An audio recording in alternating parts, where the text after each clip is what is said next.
শাওয়ালের 6টা সিয়াম যদি থাকে তাহলে কেমন নেকি পাবে? সারা বছরের।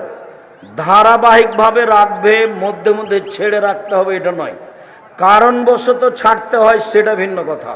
উল্লেখ্য যে মহিলা বৈঠকে বলেছে, বুবু হাইজের কারণে যে রোজা ছুটে গেছে 4-5টা ফরজ, ওইগুলো আগে তারপরে শাওয়াল। বুবুরে এই কথাও মিথ্যে। শাওয়ালেরটা শাওয়াল মাসেই হতে হবে। হাইজের কারণে যেগুলো ছুটে গেছে সেগুলো পুরো জীবনে যেদিন পারবে সেদিন করবে। আয়েশা রাদিয়াল্লাহু তাআলা আনহা করতেন 10 মাস পরে, পরবর্তী শাবানে। আয়েশা কখন করতেন? 10 মাস পরে, পরবর্তী শাবানে।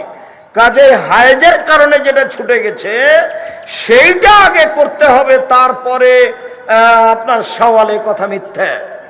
শাওয়ালের ধারাবাহিক 6টা হবে, এটাই উত্তম। হায়েজের গুলো পরে হবে, এটাই উত্তম।